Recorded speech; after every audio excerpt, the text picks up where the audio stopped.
all, welcome to my channel 529 Productions. Before we get into today's video, a quick introduction to the new series I'm starting. It's called Learning from Movies.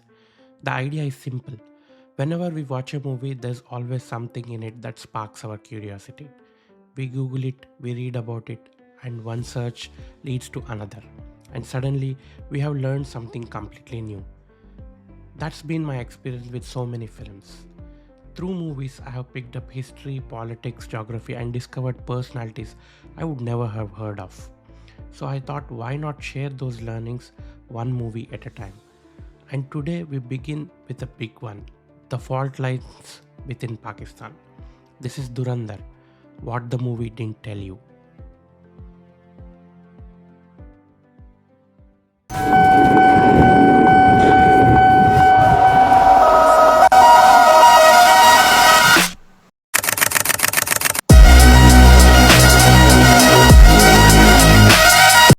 Let's start with the premise.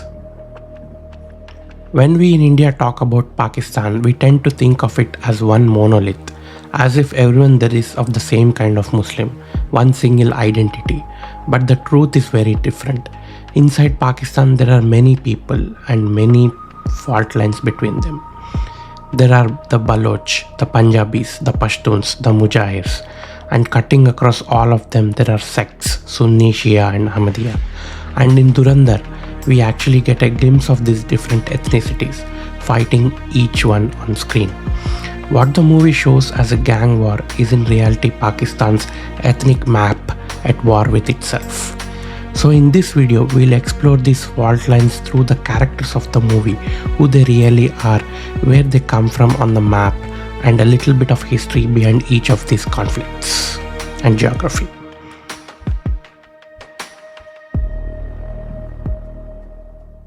Chapter 1, Rehmat, Dakait and Balochistan. Shekhana's character in the movie Rehmat Dakait was a real man, and in real life too he was a Baloch.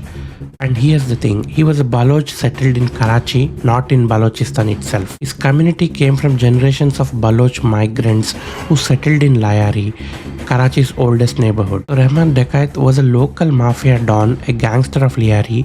He represents the Baloch diaspora inside Karachi. Now the Baloch homeland, Balochistan, is a huge region you see highlighted, and you have probably seen in recent news there's an ongoing insurgency there. This is not new. It has been going on for decades. The Baloch Liberation Army fighting the Pakistan Army and ISI, institutions dominated by Punjabis. And the Baloch grievance has been constant all along. Our resources are taken, but our people are not getting anything. The gas, the minerals and port of Gwadar, all exploited, while Baloch culture and identity get no respect, and Punjabi elites dominate the political scene. For this, they have been fighting for liberation for decades. And this is important, BLA insurgency and Rehmat Dakait's world are two different things. The gangster of Lyari and the insurgent of the mountains are both Baloch, but they are separate stories. The movie shows you the gangster, the news shows you the insurgency. In fact, the movie goes one step further. It shows the Baloch liberation leadership being in touch with Rehmat Dakait, working together. Let me be clear, that link is completely fictional arc. There's no real story connecting the Lyari gangster to the insurgency. The real Rehmat Dakait world was Karachi crime and PPP politics, not the mountains. The film needed the one Baloch storyline, so it merged two separate worlds. In reality, separate entities, separate struggles. Take a look at the map. Just look at how vast Balochistan is. This one province is roughly 44% of Pakistan's entire landmass, nearly half the country. But it holds only around 15 million people, barely 6% of Pakistan's population. And under the empty land, there is enormous wealth. The Sui gas fields that have powered Pakistan's kitchens since 1950s, copper and gold at Record Dick, one of the largest underdeveloped deposits on earth. And on its coast sits Gwadar port, the crown jewel of China's CPEC corridor. This is exactly why Baloch say everything comes out of our land and nothing comes back into it. And it's still happening today. Just recently, Pakistan's Army Chief Asif Munir was quoting the Trump administration with promises of these same minerals, rare earths, critical minerals, recordics, copper and gold, offering Balochistan's wealth to Washington as a strategic handshake. The Baloch, as always, were never consulted. As of today, the insurgency is at its strongest in years. There are entire swaths of Balochistan where, by many accounts, the army's control is contested. The tussle is very much ongoing. A land this rich, a people this poor, that is Balochistan's fault line. 2. Chaudhry Aslam and the Pashtun Northwest, Khyber Pakhtunkhwa. Sanjay's character is also based on a real cop, SP Chaudhry Aslam, Karachi's most famous encounter specialist. He came from this region, Khyber Pakhtunkhwa, what the British used to call the Northwest Frontier Province. In Karachi, everyone knew him as Pashtun cop, Pathan being the common name for Pashtuns. Now, this region has its own remarkable history. In 1947, the Pashtun heartland did not want to join Pakistan. The great Pakistani leader of that era, Khan Abdul Ghaffar Khan, famously called the Frontier Gandhi, had led a non-violent movement allied with the Indian National Congress against partition itself. When partition became inevitable, his movement boycotted the referendum that took the frontier into Pakistan. His words after the 1947 are still remembered. You have thrown us to the wolves. So even the Pashtun region entered Pakistan reluctantly. That's the second fault line, and it runs right along this red dashed line you see on the map, the Dhurandar line. There is one more battle happening in this region right now as we speak. The Tehreek-e-Taliban Pakistan, the TTP, Pakistani Taliban versus the Pakistani army. Khyber Pakhtunkhwa is center of it. So apart from Balochistan, this is the army's second active battle zone. 2 provinces, 2 insurgencies, 1 army. And the route of it runs along this red dashed line, the Dhurandar line. Drawn by a British civil servant in 1893, it cuts straight through Pashtun's lands, leaving one half in British India and the other half in Afghanistan. And here's the thing, no Afghan government, not even the Taliban government in Kabul today, has ever accepted this line as a border. For Afghanistan, the Pashtun land on both sides is one land. That's why the TTP finds sanctuary across the line, and that's why Pakistan's airstrikes across it keep bringing the 2 countries to the edge. The great irony, the very Taliban that Pakistan nurtured, funded and armed for decades as its strategic depth against India, the same Taliban's Pakistani offshoot is now playing havoc in Pakistan's own backyard. The snake they raised has turned around and bitten the hand that fed it. Coming back to Aslam Chaudhry, here's how it ended for him. In January 2014, the TTP killed Chaudhry Aslam not in mountains of KPK but in Karachi itself with a car bomb on the Lyari expressway. Think about that. Cop from Pashtun Northwest killed by the Pashtun Taliban on a road named after the Baloch slum police. Betrayed, it turned out, by his own driver. One man's death, and it touches every fault line in this video. And notice what director Aditya Dar did here. Very smartly, he took a real incident, the 2014 car blast in Karachi that killed Chaudhry Aslam, and stitched a fictional thread into it, linking it to Hamza, the Indian spy played by Ranveer Singh. This explosion is history, the Indian hand behind it is screenplay. That's the trick this movie plays throughout. Real events, real people with fictional connective tissue between them. And that's exactly why this series exists, to show you where the history ends and the movie begins. Chapter 3, Major Iqbal and Punjab, the establishment. Arjun Rampal's character Major Iqbal essentially represents the Pakistani army and ISI command, what Pakistani media and academia carefully call the establishment. They call this the establishment because in Pakistan you don't criticize the army directly. That draws censorship or worse. So journalists developed a code word. When a Pakistani analyst says the establishment wants this, everyone knows exactly it's the army. The fact that they need a code word tells you who really runs the country. And the establishment is heavily dominated by one group, the Punjabis. Look at the map. Punjab is one of Pakistan provinces, but it holds around 53% of the entire population. More people live in Punjab than all other provinces combined, and the army reflects this even more sharply. For most of Pakistan's history, the overwhelming majority of the army has been recruited from Punjab. The army's headquarters, GHQ, isn't even the capital Islamabad. It's here in Rawalpindi, Punjab. Many say Pakistan isn't run from Islamabad at all, it's run from Rawalpindi. So now you can see the pattern of this whole video. When Baloch protest, when the KPK resists, when POK simmers, what they are all resisting is the same thing: Punjabi domination of the army, the bureaucracy, the economy, and the state itself. And here's the historical proof that this fault line is Dacait's deadliest one. It has already broken Pakistan once. This exact resentment, Punjabi dominated West Pakistan dominating the Bengalis of the East, is what tore away East Pakistan in 1971. The Bengalis were the majority of Pakistan's population, and they couldn't live under Rawalpindi's dominance. Today we call the country Bangladesh.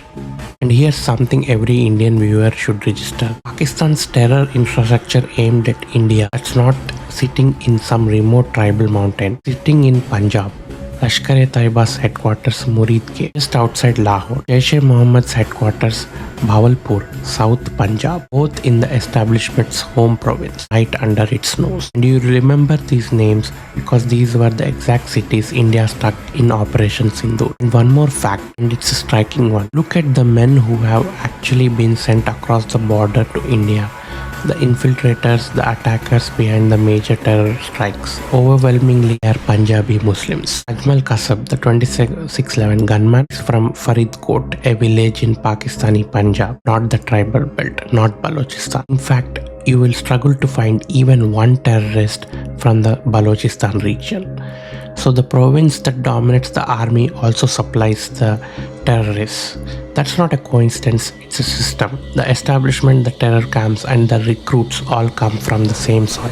One inspiration for Major Iqbal was the real ISI handler of that name. But here's the second inspiration, a far more dangerous man, Illiyas Kashmiri. Let's look at him and the region he comes from in chapter 4.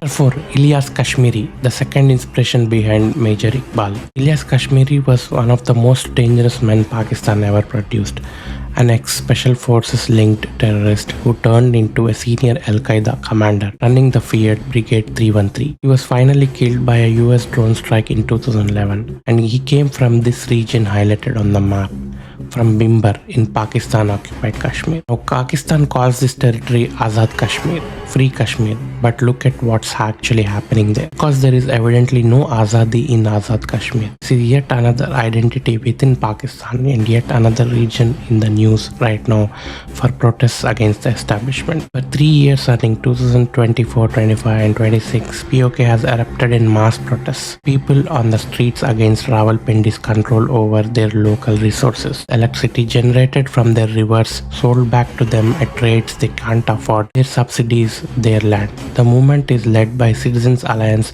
the Awami Action Committee, and protests have turned deadly. Demonstrators have been killed in firing. They are demanding rights, representation, and control over their own resources. Think about the irony. Pakistan tells the world it wants Azadi, freedom for Kashmiris in India. Meanwhile, in Kashmir it controls. The part is literally named Free Kashmir. People are being shot for demanding basic rights. This region isn't even a full province of Pakistan. It has no real representation in the system that rules it. So a man like Illiyas Kashmiri is what the establishment wanted from POK. Jihadis for the India front. What it's getting instead in 2026 is protesters demanding the very Azadi Pakistan promised them.